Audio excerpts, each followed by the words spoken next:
teams. Again, FAU, gets up and down like no other team in the country. Charleston, we know, can score. They add Gary and Boyd, one of the best scorers from the transfer portal, and Chris Mack's been raving about him to us for weeks now. Mm-hmm. But we did not expect what we just saw, which is a double overtime thriller that was back and forth, that Charleston had a chance to put FAU away, but FAU came back, hit some daggers. They took the lead, and it looked like they were going to close this thing out. But Ante Brzovic, who might be as good a big man as we've seen maybe in the country this year in terms of his production. Again, I'm not calling him the best big man in the country. I'm saying this guy is one of the most underrated big man in the country is Ante Brzovic. He comes away with a game-winning shot where he takes the inbound, and he wants to give it to C.J. Fulton, but he can't. It's a broken play. He dribbles down the right side and launches his shot from 35, 40 feet. Boom. Swishes it. Game over. Charleston wins. Unbelievable. Incredible game. Incredible ending.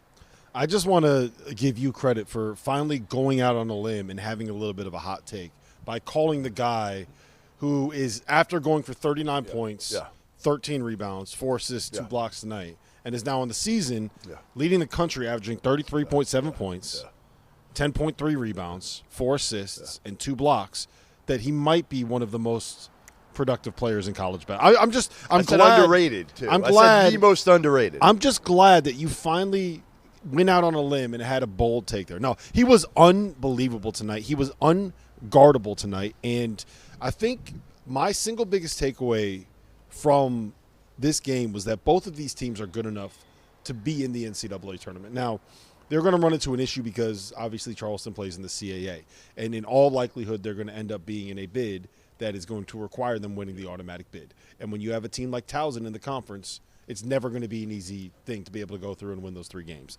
But they're good enough to win. Hey, you don't think Pat Scarry watching this game tonight was like, oh no? I think Pat Scarry watching this game tonight was like, I need to put it on mute. I can't listen to Jeff Goodman anymore. Except when he said it to himself, it was in more of a Boston accent. No, but I'm serious when I say that, though. That FAU, the talent on that roster, like, are you kidding me? Listen, they should be able to contend for the AAC. And I think that's one of the interesting things we were talking, to Coach Jacobs about this yesterday is he's trying to formulate a team here. And what I mean by that is you have a bunch of players on FAU who were the guy at their previous stop. You look at Evans, SWAC Player of the Year last year at Jackson State. You look at Kiki Tandy, leading scorer for Jacksonville State. Amidst other guys, Caleb Glenn had a great game tonight. Louisville transfer coming over here trying to find Miller was good. Fantastic, especially in the game's opening minutes before Charleston, Chris Mack, they kind of switch it up defensively. But trying to formulate that as a team. And I thought you guys went back and forth on a really interesting point at the end of the broadcast on what this kind of game does momentum-wise for FAU.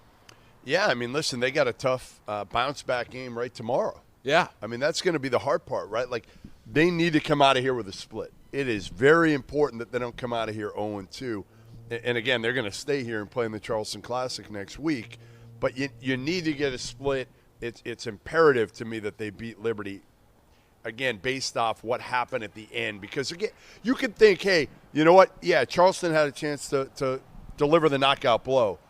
But FAU had that game. They came back and they had that game and let it slip away at the end. Well, look, when you have 2 good teams, somebody has to lose. Like, I don't think that there's an overarching take that you can. That's a hot take. No, but look, that's a hot take. I don't think somebody has to lose. Yeah, but just because there's a loser. Wait, no. In all seriousness, Rob Doster, somebody has to lose. I mean, you're over here saying that it's the end of the Florida Atlantic season because they lost a game in double overtime at the buzzer. I'm saying they goes need to win. 39. I'm saying they need to win tomorrow. They do need to win because when it comes to getting into the tournament, results matter more than anything else, right? Sure. Which sounds like a ridiculous thing to say, but when great quote by you. When we rely so much on KenPom and analytics, like here's the bottom line. Based on KenPom in his database, if Ante Brzovic doesn't make that last 3 and instead Caleb Glenn makes that last 3, there is not that much of a difference on the impact of what that result's going to be in terms of the numbers and the metrics. but Yeah. it means the everything resume, when it it comes means- to your resume to getting into the NCAA tournament. And again, both of these teams, listen, neither one's probably going to be an at-large team. Let's face it, Charleston 2 years ago, remember how good they were. Yeah. They still weren't an at-large team. Yeah. It's rare that you're going to get a team, obviously, out of the CAA or the AAC even. AAC has a better chance. Maybe they get 2 bids, depending on what happens with some of these other teams. But it's more of for new coaches, Chris Mack and John Jacobs, with new programs and a ton of new players trying to figure this thing out. And while they're figuring it out, getting a big win like Charleston did tonight, 119-116. I mean, come on, guys. This was awesome. Mm-hmm. So FAU comes out, they score, I think, 17 points in the first war of the game, right? It's just back and forth. It's up and down. Charleston didn't really have an answer defensively.